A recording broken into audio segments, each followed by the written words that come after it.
하나님의 말씀 사도행전 12장 1절에서 11절 말씀입니다. 하나님의 말씀 사도행전 12장 1절에서 11절 말씀입니다.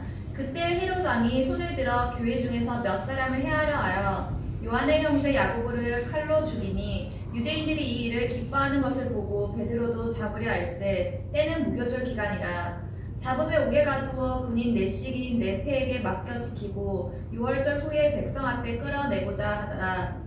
이에 베드로는 옥에 갇혔고 교회는 그를 위하여 간절히 하나님께 기도하더라. 헤롯이 잡아내려고 하는 그 전날 밤에 베드로가 두 군인 틈에서 두 쇠사슬에 매어 누워 자는데 파수꾼들이 문 밖에서 옥을 지키더니 호련히 주의 사자가 나타나매 옥중에 광채가 빛나며 또 베드로의 옆구리를 쳐 깨워 이르되 급히 일어나라 하니 쇠사슬이 그 손에서 벗어지더라. 천사가 이르되 띠를 띠고 신을 신으라 하거늘 베드로가 그대로 하니 천사가 또 이르되 겉옷을 입고 따라오라 한데 베드로가 나와서 따라갈새 천사가 하는 것이 생시인 줄 알지 못하고 환상을 보는가 하니라. 이에 첫째와 둘째 파수를 지나 시내로 통한 쇠문에 이르니 문이 저절로 열리는지라. 나와서 한 거리를 지나매 천사가 곧 떠나더라.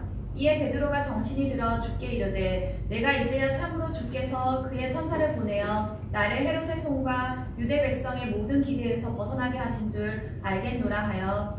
아멘.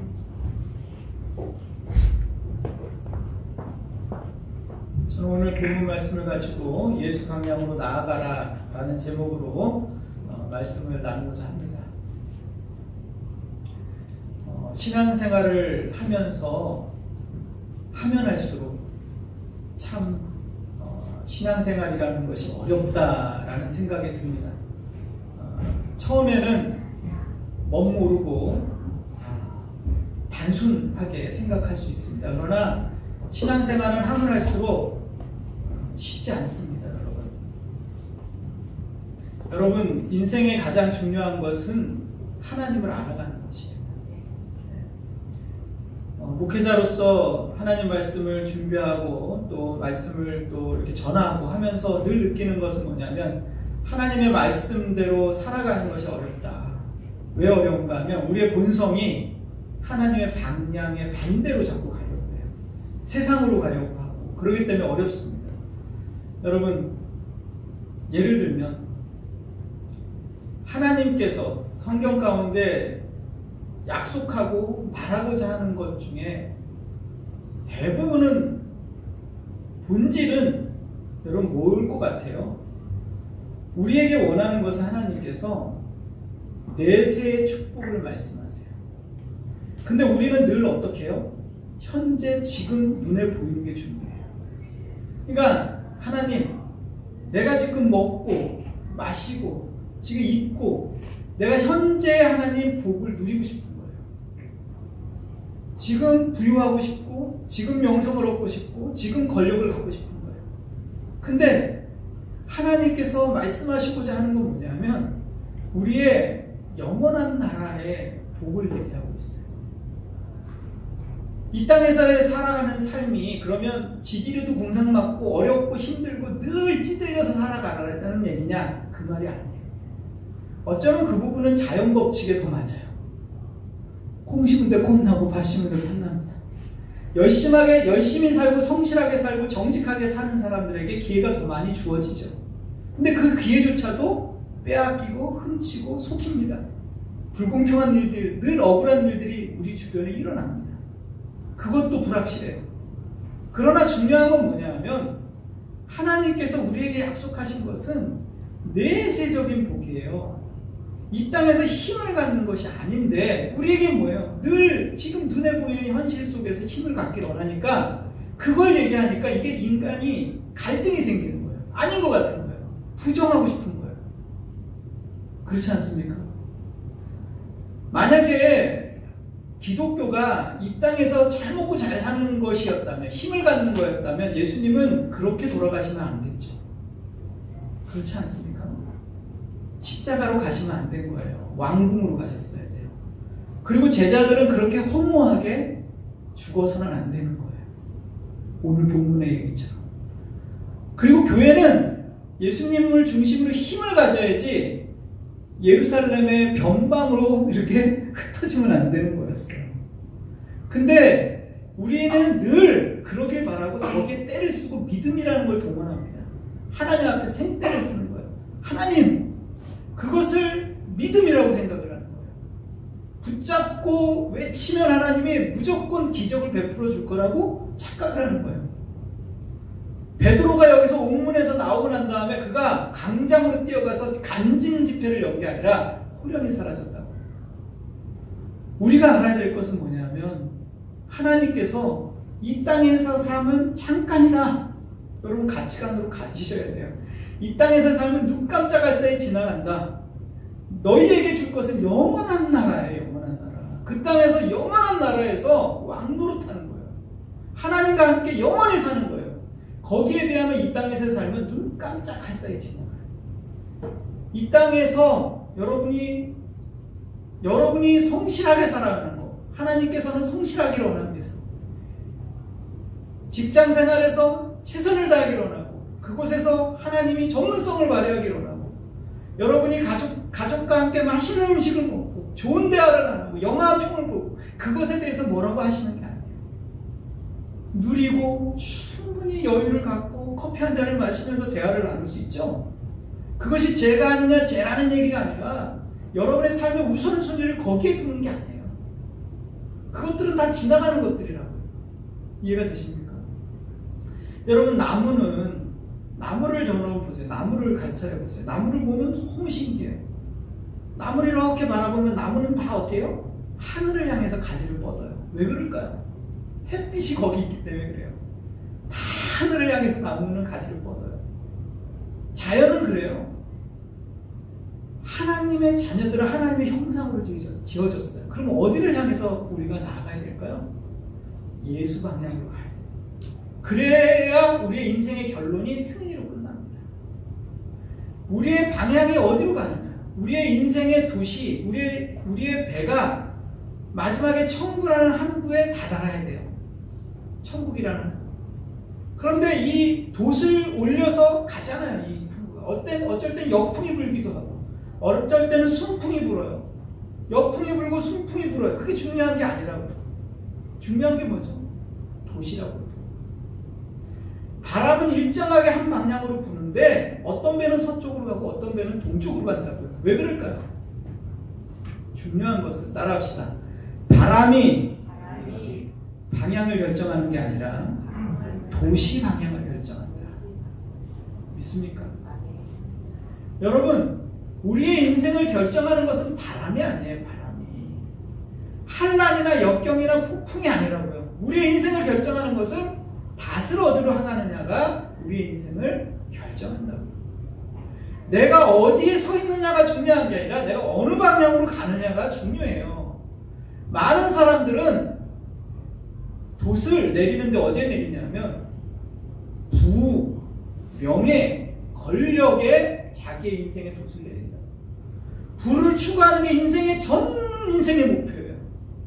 거기에 돛을 내려요. 어떤 사람은 명예가 자기 인생에 가장 중요하다고 생각을 해요. 거기에 돛을 내요.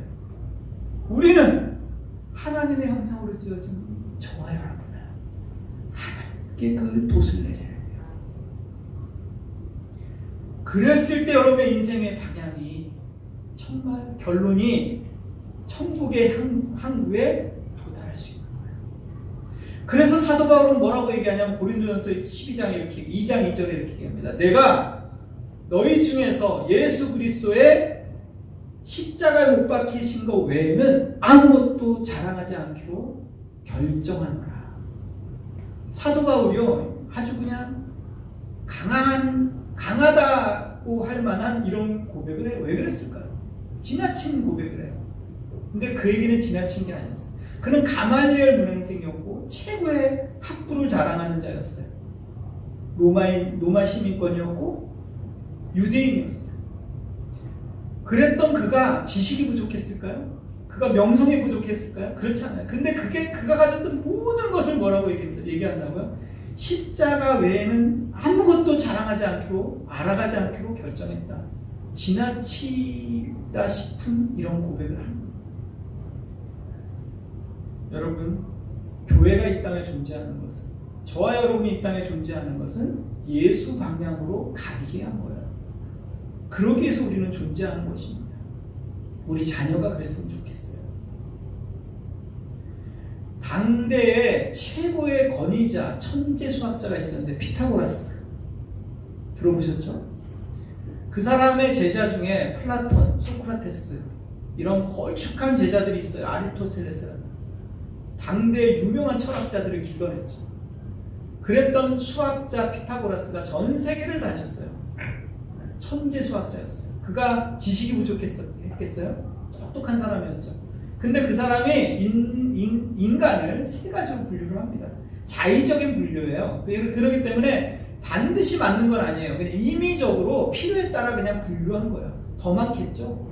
다양하겠죠? 섞여 있는 사람도 있겠죠. 그런데 세 가지로 일단은 분류해보면, 큰 카테고리로 분류해보면 첫 번째가 뭐냐? 지식을 추구하는 인간이 있더라. 살아보니까 지식을 추구하는 인간이 있더라. 그 사람들이 뭐예요?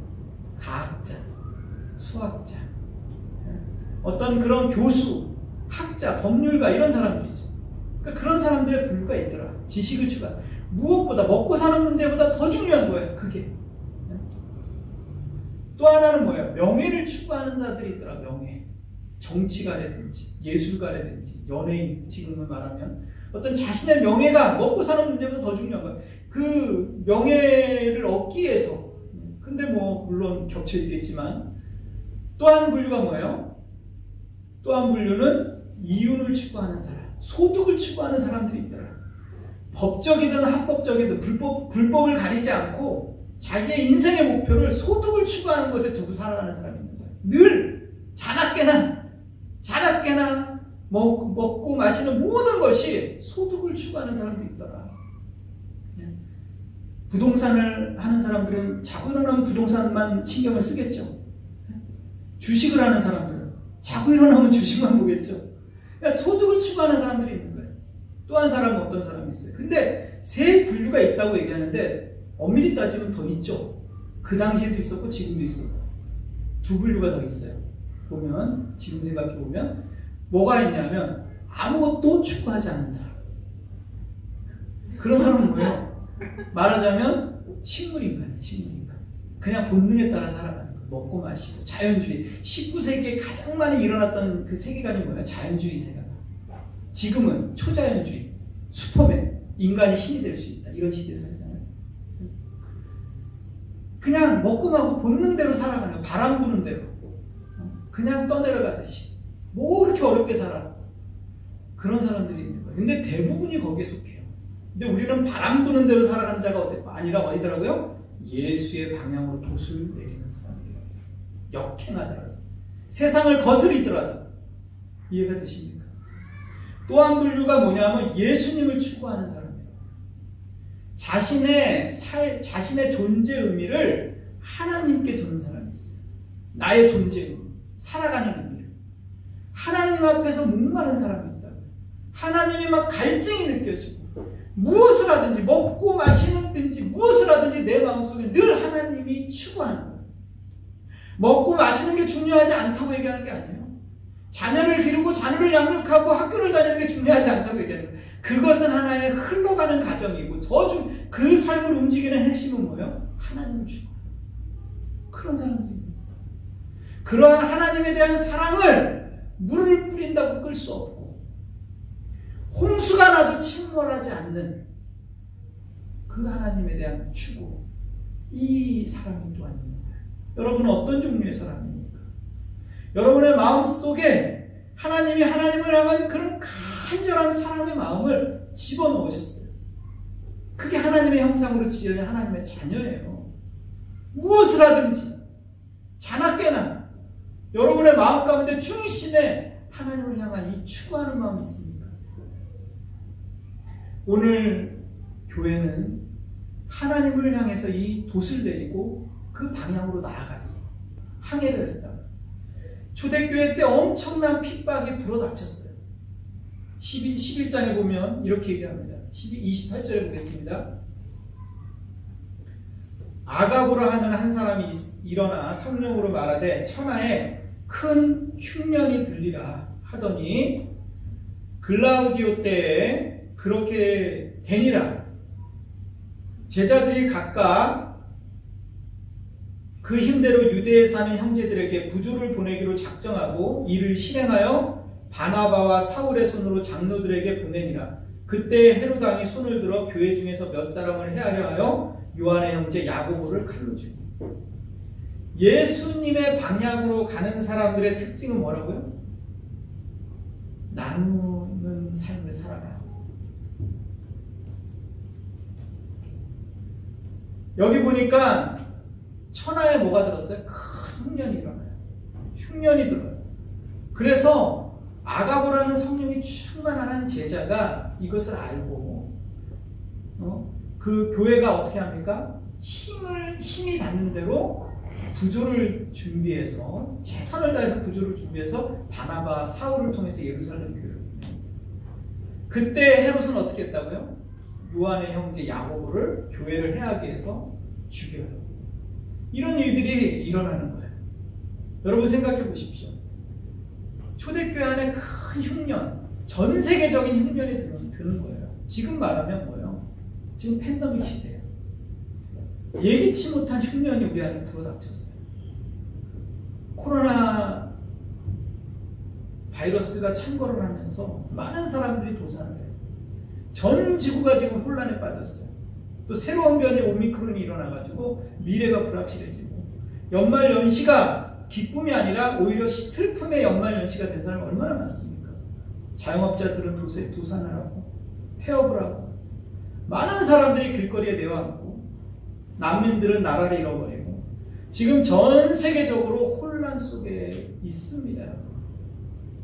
예수님께서 뭐라고 말씀하셨죠? 너희는 빛이다 이렇게 얘기했어요. 빛이라는 것은 어둠이 비출수록 그 빛이 더 찬란하게 비춰야 되는 거죠. 그렇다면 지금 이렇게 큰 환란이 불어오고 어려움이 세상을 덮쳤을 때 교회는 그 빛을 더합니까? 슬픈 현실은 뭐냐면 교회가 빛을 잃어버려요. 왜 그럴까요? 그 이유 중에 하나는 뭐냐면 나누지 않기 때문에 그래요. 교회가 나누어야 되는데 교회가 오히려 부를 추구하고 교회가 오히려 명성을 추구하고 교회가 오히려 재산 분쟁을 하고 오히려 교회가 세상에 대해서 그런 이기적인 공동체로 보이기 시작하니까 교회가 덕이 안 되는 거죠. 여러분 저는 정말 무서운 게 뭐냐면 이단들이 더 무서워요. 이단들이 신천지나 무슬림이나 이런 사람들을 보면 엄청나게 나눕니다. 100%요. 카페를 열고 북카페를 열고 음식점을 열고 식당을 열고 이런 거 열어가지고요 엄청나게 나누어요. 이웃과 함께해요. 공동체를 나눠요. 그러다 보니까 어떻게 해요? 거기서 빚을 지거나 신세를 진 사람들은 거기 그들이 말하는 종교에 빠져버려요. 작은 도움을 받고도 사람들이 거기에 빠지는 거예요. 말하자면 모세가 그 지팡이로 뱀을 만들자 마술사들도 어떻게 해요? 뱀을 만들었다고요. 그런 그냥 보이는 기적만 가지고도 사람들은 얼마나 거기에 절을 하는 거예요. 여러분 근데 교회는 어떻게 해요? 꽁꽁 문을 걸어다니까요. 오히려 바이러스를 퍼뜨리는 집단으로 비춰져요. 이기적인 욕망에 의해서. 여러분 이게 말이 됩니까? 예수님이 말하는 복음의 진실이에요? 예수님이 말하는 그 핵심이에요? 교회가 잃어버렸기 때문에 그래요. 진리를 잃어버렸기 때문에 나누지 않기 때문에 그래요. 교회가 뭘 나눠야 돼요? 사랑을 나눠야 되죠. 생명 그들이 줄 수 없는 만들어낼 수 없는 생명을 나눠야 되죠. 예수님의 보혈을 나눠야 되죠. 그런 거 아니에요. 물질을 나눠야 되는 거예요. 나눔의 공동체가 돼야 이 세상으로부터 그들이 어떻게 생각하겠어요? 교회를. 그렇게 교회가 해야지만 되는데 예수님이 말한 것들에 대해서 벗어요. 교회에서 진리가 아닌 것을 벗겨내는 게 더 어려워요. 사실 바리새적인 요소가 더 많이 들어와 있는 거죠. 그것을 벗겨내는 것이 개혁이에요. 그렇게 되어야 되는 거죠. 그 이유는 하나는 간단해요. 따라합시다. 헌신의 문제예요. 헌신. 사람들은 헌신이라는 걸 해요. 헌신하는 사람들이 있죠. 뭐예요? 자연보호에 헌신하는 사람, 자연주의 운동을 일으키는 그런 사람이 있어요. 헌신하죠. 운동에 헌신하는 사람이 있어요. 스포츠에 미친 사람들이 있죠. 거기 헌신하는 거예요. 저 헌신적이다 그러죠. 어떤 사람은 노동에 헌신해. 노동법에. 거기에 개혁에 헌신해요. 법률에 헌신하기도 하고. 사람들은 헌신한다고 해요. 어떤 사람은 뭐예요? 돈 버는데 헌신해요. 전 인생을 거기다 바치기도 하죠. 그런데 여러분, 하나님의 형상으로 지어진 사람이 가장 헌신해야 될 대상은 어딜까요? 하나님의 하나님. 우리가 어디에다가 나의 헌신의 대상을 삼냐고 해서 그 사람의 인생이 바뀌는 거예요. 하나님이 아닌 것에 헌신하는 모든 것은 자신의 인생을 하찮게 만들어내요. 내가 어떤 가치에 나의 인생을 헌신하냐에 따라 그 사람의 가치가 달라진다고요. 여러분의 헌신의 대상은 하나님입니다. 우리는 다 하나님의 형상으로 지어졌기 때문에 교회가 지금 하나님을 향해 나아가는 것이 아니라 방향을 어디에 뒀냐면 세상에다 그 방향을 뒀기 때문에 교회가 지금 이렇게 된 거예요. 두 번째, 예수 방향으로 가는 교회는 어디에 헌신을 하냐면 기도에 헌신을 합니다. 기도. 지금 여러분, 헤롯이 야고보를 죽였어요. 근데 교회가, 유대인들이 좋아하는 거예요. 교회가 유대인들이 너무 좋아하는 거예요. 그래서 어떻게 합니까? 신이 나가지고 이제 더 많은 사람을 죽이고자 작정을 해서 베드로를 옥에 가둡니다. 그리고 베드로를 공개 처형하려고 지금 작정을 했어요. 그래서 16명 군인들로 하여금 4명씩 조를 짜가지고 지키게 해요. 어떻게 하냐면 쇠사슬에 묶어서 군인들이 같이 묶는 거예요. 자신이. 군인들과 같이 묶어서 4명이 어떻게 됐다고 여기서 같이 있어요. 보세요. 12장 4절 10절. 잡음에 옥에 가두고 군인 4씩인 4패에 맡겨 지키고 6월절 후에 백성 앞에 끌어내고자 하더라. 이에 베드로는 옥에 갇혔고 교회는 뭐 한다고요? 그를 위해 간절히 하나님께 기도하더라. 헤롯이 잡아내려고 하는 그 전날 밤에 베드로가 두 군인 틈에서 두 쇠사슬에 매어 누워 자는데 파수꾼들이 문 밖에서 옥을 지키더니 호련히 주의 사자가 나타나매 옥중에 강채가 빛나며 또 베드로의 옆구리를 쳐 깨워 이르되 급히 일어나라 하니 쇠사슬이 그 손에서 벗어지더라.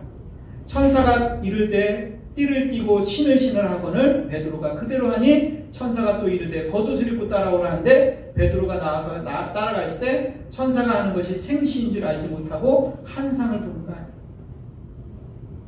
여러분, 베드로를 갖다가 군인 2명에서 양쪽으로 쇠사슬에 묶어서 같이 누워 자는 거예요.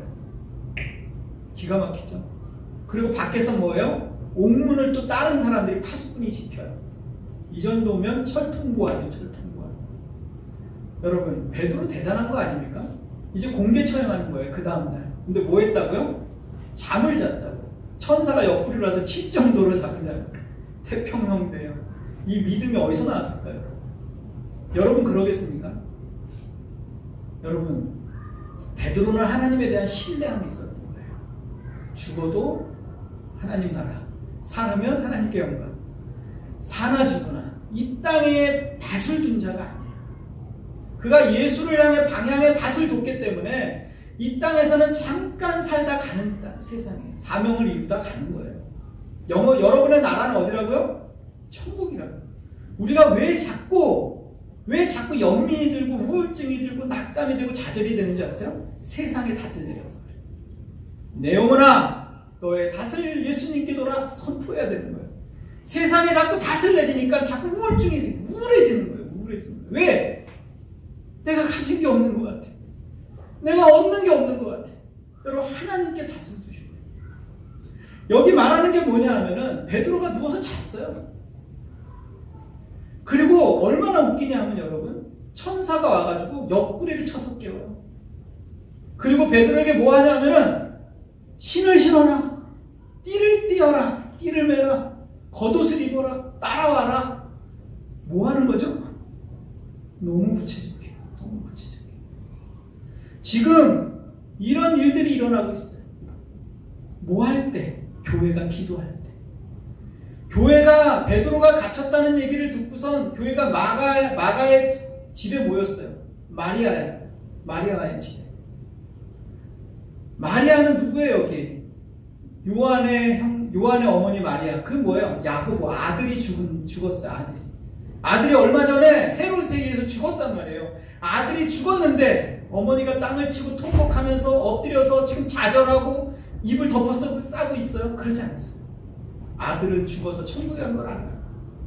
어머니 뭐 했다고요? 기도했다고요. 대단하지 않습니까, 여러분? 그래가지고 이들이 기도할 때 하나님께서 뭐예요? 천사를 보내는 거예요. 천사를. 그리고 그 천사는 너무너무 구체적으로 베드로를 이렇게 세웁니다. 베드로가 이게 꿈을 꾸나? 이랬다는 거예요. 하나님은요, 천사가 지진을 일으키거나 군사를 갖다 거기에 매몰시키거나 쇠사슬 끄는 그 천사가 뭘 못하겠어요, 여러분? 그런데 아주 인격적이고 아주 세심하고 아주 구체적인 것을 하고 있는 거예요. 하나님은 우리에게 그렇게 하십니다. 여러분 기도할 때 하나님께서 여러분께 오셨을 때 아주 인격적으로 여러분에게 다가오신다. 여러분이 이해할 수 있도록 여러분에게 설명하면서 여러분에게 납득시키면서 하나님은 그렇게 일하시는 분이라고. 그렇게 여기 하나님 앞에 찾아와요. 하나님이. 근데 중요한 게 뭐예요? 교회가 기도했다. 여러분 신자의 인생에 있어서 가장 중요한 거, 내 인생은 뭐에 달렸다? 기도에 달렸어요. 여러분 환난과 어려움과 이런 큰 고난이 닥쳐왔을 때 사람들은 뭘 찾아요? 방법을 찾는다고. 어려움을 해결할 사람들을 만나러 다닌다고요. 근데 여기 교회는 방법을 찾거나 사람들을 보내서 구출작전을 한 게 아니에요. 뭐 했다고요? 하나님 앞에 맡기며 기도했다고요. 우리의 인생에 있어서 가장 중요한 건 기도입니다. 기도할 때 하나님이 일하세요. 여러분 살다 보면 어려운 일이 많아요. 자녀 양육 어렵습니다. 사업, 인간관계 어려운 거 투성이에요. 이 세상에 어려운 거 투성이라고요. 사탄은 우리를 향해서 우는 사자처럼 공격해 들어가요. 여러분 기도하지 않고 산다는 것은 기적에 가까운 거예요. 그런데 중요한 것은 많은 신자들이 기도하지 않아요. 기도는 어려운 게 아니에요. 여러분 하나님 앞에 조용히 나아가셔서 시간을 가지시고 다니엘을 생각해 보십시오. 다니엘은요 거인처럼 그 시대 속에 섰어요. 그가 아시리아, 바벨론 수많은 제국이 바뀌고 탄생하는 그 속에 노예로 끌려갔던 자인데 그가 그 속에서 노예로 피굴하게 살았던 게 아니라 당당하게 거인처럼 설 수 있었던 게 뭐죠? 그가 아침에 기도하고 수시로 기도하고 저녁 때 기도로 인생을 마쳤어요. 예수님께서 자신의 인생의 십자가의 마지막 한마디가 뭐예요? 주여 나의 영혼을 주님께 드립니다. 기도로 마쳤다고. 신자의 인생은 기도로 시작해서 기도로 마치는 거예요. 여러분 하루 일과가 기도로 시작해서 기도로 마치는 거예요. 기도해야 되는 거예요. 기도는요 여러분 생명이에요. 생명. 하나님 앞에 구하셔야 돼요. 지금 이렇게 코로나가 일어났어요. 전 세계가 지금 혼란 가운데 있어요. 하나님은 뭐하라고 얘기하는 거죠? 기도하라고 그러는 거예요. 하나님의 시각은 째깍 돌아가고 있는 거예요. 하나님께서 지금 이렇게 세상을 향해서 심판하지 않는 이유는 기다리시는 거예요. 제약이 창궐해요. 온 세상에 지금 제약이 넘쳐난다고요. 하나님이 없다고 세상은 얘기해요. 초자연주의가 일어나고 마블이 일어났어요. 마블이라는 게 뭔지 아세요? 지금은 초자연주의를 추구하는 시대라고요. 휴머니즘을 추구하는 시대라고요. 지금요. 그게 뭐죠? 인본주의의 극에 달했다고요. 지금 그게 뭡니까 여러분? 인간이 신이 될 수 있다는 거예요. 뭐죠? 그게 슈퍼맨, 초자연적인 하늘을 나르고 그게 상상 속에서 소설 속에서 만들어내는 것 같지만 인간의 내면을 지금 그리고 있는 거예요. 하나님 없이도 우리는 얼마든지 과학 문명을 발전시킬 수 있다. 이걸 말하고 있는 거예요. 그런 세계관을 거기에 담고선 작품이나 글이나 영화나 음악이 만들어지고 있다고요. 지금 여러분 이 시대 속에서 여러분은 어디에다 닷을 두고 살아가시겠습니까? 기도하셔야 돼요. 하나님께서 이 코로나라는 것을 이 모든 세상의 이런 일들이 우연히 아무렇지도 않게 일어나는 것이 아니라 교회가 기도하라고 하는 거예요. 다니엘은 그렇게 외쳤어요. 우리가 항폐한 거, 우리가 이렇게 폐역한 것은 우리가 기도하지 않기 때문이다. 하나님 앞에 얘기하는 거예요. 하나님의 얼굴을 구하지 않기 때문이다 얘기했다고요. 하나님께서 우리가 하나님을 떠나잖아요. 닷을 세상에 두잖아요. 성경에 율법에 나와 있는 모든 재앙을 우리에게 내린다고요. 깨어나셔야 돼요. 옆에 있는 친구에게, 옆에 있는 자녀에게 깨어나라고 얘기해야 돼요. 일어나라. 잠잘 때가 아니다. 남편에게 일어나라 그러고, 자녀에게 일어나라 그러고, 형제에게 일어나라 그래야 돼요. 여러분, 우리가 드리는 이 예배가 최고의 예배가 되게 해야 돼요. 우리가 드리는 이 시간이 최고의 제사가 되게 해야 된다. 깊은 예배, 깊은 임재, 깊은 찬양, 그냥 입술로만 부르는 찬양이 아니라 마음으로 부르는 찬양을 불러야 되는 거예요. 우린 그런 시대에 살고 있어요. 하나님께서 마지막 때가 되면 성령을 늙은이나 아이들이나 모든 사람에게, 남종과 여종에게 부어준다고 얘기했다. 지금은 성령의 시대예요. 하나님을 찾는 자에게 부어줘요. 그래서 다니엘은 이렇게 기도했습니다. 9장에 그러한즉 우리 하나님이여 지금 주의 종의 기도와 간구를 들으시고 주를 위하여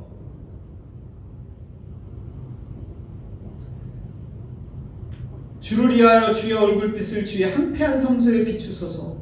나의 하나님이여 귀를 기울여 들으시며 눈을 떠서 우리의 한패한 상황과 주의 이름으로 일컫는 성을 보옵소서. 우리가 주 앞에 간구하는 것은 우리의 공의를 의지하는 것이 아니라 주의 긍휼을 의지합니다. 기도는 뭐예요? 주의 긍휼을 의지하는 거예요. 하나님 눈을 열어서 귀를 기울여서 우리의 한패한 상황을 보아주세요. 외치는 거예요. 지체하지 마옵소서. 주 자신을 위하여 없소서. 주의 성과 주의 백성이 주의 이름으로 일컫는 하나님이니이다. 여러분, 이게 기도예요. 하나님, 우리의 무너진 성벽을 보옵소서. 우리의 한패한 상황을 보옵소서. 우리의 자녀가 무너져 있고, 우리의 가정이 무너져 있고, 우리의 회사가 무너져 있고, 우리의 사회가 무너져 있고, 우리의 교회가 무너져 있고, 하나님, 우리의 대한민국이 지금 무너져 있습니다. 하나님, 무너져 있는 이 한패한 상황을 보옵소서. 하나님의 공의로 하면 마땅히 죽어 마땅하지만 하나님의 긍휼로 도와주시옵소서. 이렇게 얘기하는 거예요.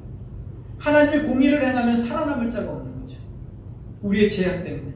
근데 하나님, 우리를 공의로 하지 마시고 하나님의 긍휼로 한 번만 용서해 주세요.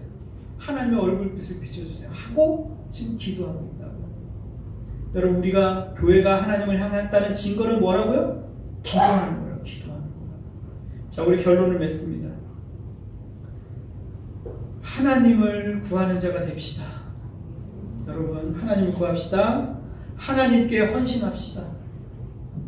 우리의 인생이 기도에 달렸습니다. 우리의 한패한 상황을 주님께 구하면서 하나님 도와달라고 합시다. 여러분, 우리의 인생은 짧아요. 하나님께서 여러분의 인생에 축복하기를 원합니다. 자녀로서 이 땅에서 하나님의 그 모든 것들을 축복을 누리고 살기를 원해요. 그것은 여러분 기도에 달렸습니다. 여러분 가정을 위해서, 자녀를 위해서, 여러분 기업을 위해서, 여러분의 인생을 위해서, 내 인생의 닷을 하나님께 두게 해달라고, 예수 방향으로 나아가게 해달라고 여러분 기도하는 인생 되시기를 바랍니다.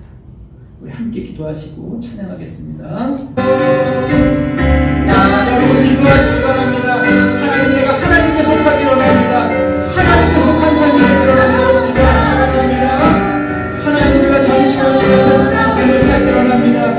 내 인생이, 내 자녀가, 내 가정이 주님께 속한 삶을 살기를 원합니다. 하나님의 방향으로 나아가는 인생 되게 도와주시고, 주를 찾는 인생 되게 도와주시고, 주의 얼굴빛을 구하는 인생 되게 도와주시옵소서. 내 인생을 주님께